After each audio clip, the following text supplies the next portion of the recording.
Welcome to SVG-TV News for Wednesday, July 1st, 2020. I am Rochelle Batiste with the details.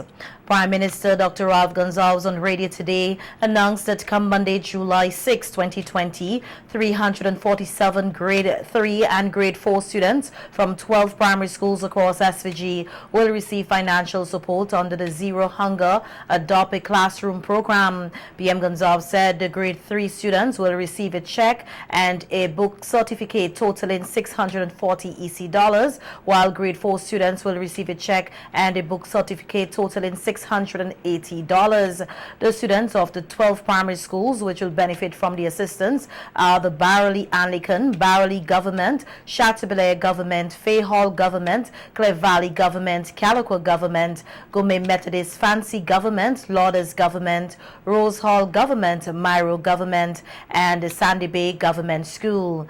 PM Gonsalves said that the schools selected to be part of the Zero Hunger Adopt a Classroom program were based on the 2012 census, which shows these areas have some of the most intractable areas of poverty.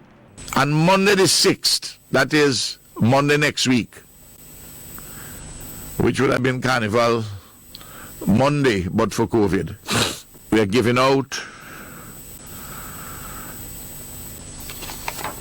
to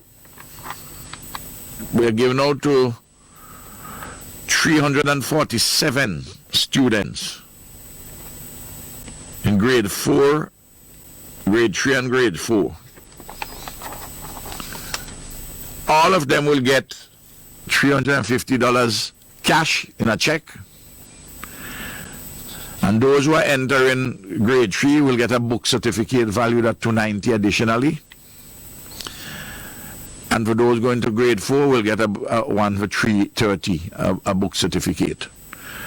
So those in grade 3 will therefore get a total of $640, and those between cash and the book certificate, and those in grade 4, $680, cash and a book certificate. The Zero Hunger Trust Fund is dealing with this.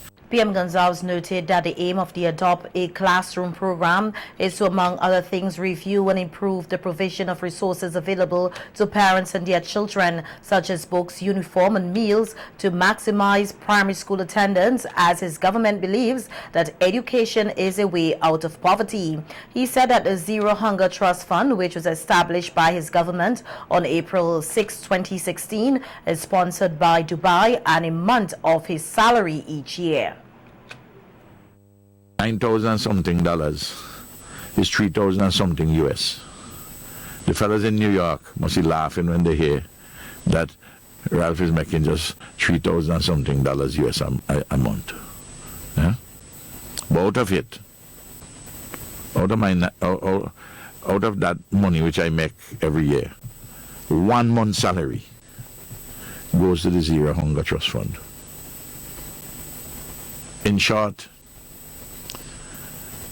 I take a cut in salary by 1 month for the Zero Hunger Trust Fund. I talk about the things which I give. I'm saying that comes out. I pay my money every year. 1 month, $9,000 something. A national dental symposium was held here yesterday under the theme Navigating the Returns to Dental Practices New Norms. The symposium looked at the impact of COVID-19 on dental practices in SVG and replicate the UWI webinar held 2 Sundays ago in the effort to formulate a dental COVID management work group to further guide the profession here in SVG to meet new and ongoing regional and international standards. Senior dental surgeon acting Dr. Brendan Richards said in the early stage of COVID-19, the dental service department was the first unit in the Ministry of Health to hold an infection control training and was prepared to deal with the challenges of the virus.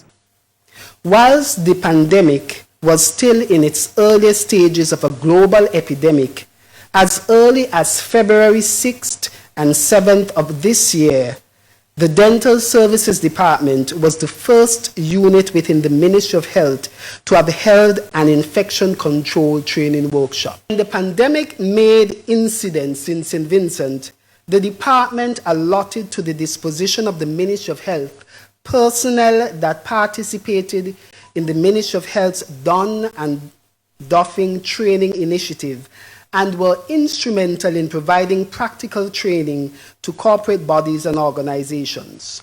Organizations such as the Police Training School at Old Montrose, the Coast Guard Service at Kaliakwa, the Vinlek Electrical Services at Kane Hall, and the Georgetown Modern Medical and Diagnostic Center. Permanent Secretary in the Ministry of Health, Cuthbert Knight, said in light of the COVID-19 pandemic, there will be new protocols that dentists will have to follow. He advises dentists island-wide not to become complacent and to follow protocols and guidelines to protect themselves and others from the potentially deadly virus. Therefore, it behoves me, all of us, to be able in the highways, the byways, to encourage our fellow citizens not to let the guards down. I don't know if it's just my stretch of the imagination, but I can see that in some ways we are becoming a bit complacent. And I don't wish to sound guarded, because we have to live our lives. We have to get on with our lives. We cannot live in fear. But while we go out and we live, we have to also be mindful to learn, follow the protocols, learn to take care of ourselves, and not to let our guards down. Again, to you in the dental department, led by Dr. Brendan Richards, I want to commend you again, and I want to thank you very much for what you're doing. Health Disaster Coordinator in the Ministry of Health, Donna Bascom, highlighted some of the new protocols that are in place for persons in the dental service. As crafted as sort of a guide to navigate the way forward. One that I thought was relevant for you is our special quarantine arrangement, working quarantine in the context of COVID-19. So it really states that the aim is to a safe completion of the specific task by an individual who has traveled from a foreign country in a manner that reduces the risk of the importation and subsequent transmission of COVID-19 in St. Vincent. So we know in the health field, we would bring in specialists from time to time, persons with these subspecialties, and in dentistry, particularly the orthodontist. So this is geared towards that sort of persons. Outside of health, we would have brought in persons specific to fixing things such as the elevators, a boat, or, and that applied to these persons also. So the work in quarantine continues. 18 youngsters have been accepted into the police band apprenticeship program, and once successful, they will be enlisted into the SVG police force. Some of the youngsters are from the YES program. At the official launch of the third series of enrollment into the apprenticeship program, Bandmaster Sergeant Vern Miller highlighted the components of the program, which will run for 1 year. Apprentices will be exposed to several aspects of music, including theory and practical, care and handling of instrument. Special attention will be placed on the reading of musical notes. Ladies and gentlemen, it is observed that in St. Vincent, lots of people are playing instruments. Anybody can pick up an instrument and fill and get notes. But the art of reading music is another story. And in the police band, that's one of the things that we inculcate. Every person that comes to the walls of the Royal St. Vincent and the Grenadier Force Band Room must be able to read musical scores.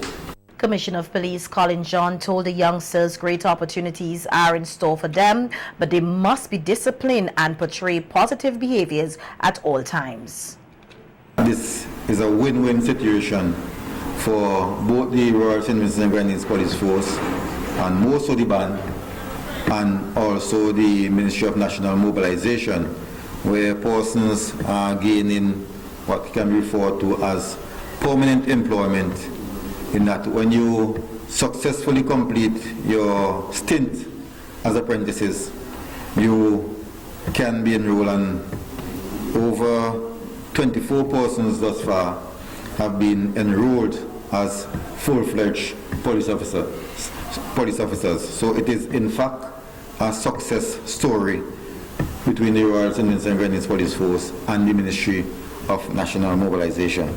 The Youth Affairs Division under the Ministry of National Mobilization has partnered with the SVG Police Force to ensure that participants make maximum use of the opportunity. The initiative was lauded by Director of the U.S. Peace Corps, Cuthbert James, who was the featured speaker at today's ceremony.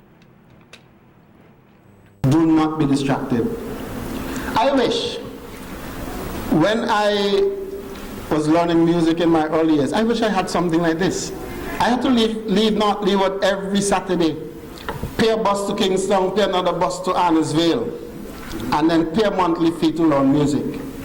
You're being paid to learn music. Isn't that a wonderful thing?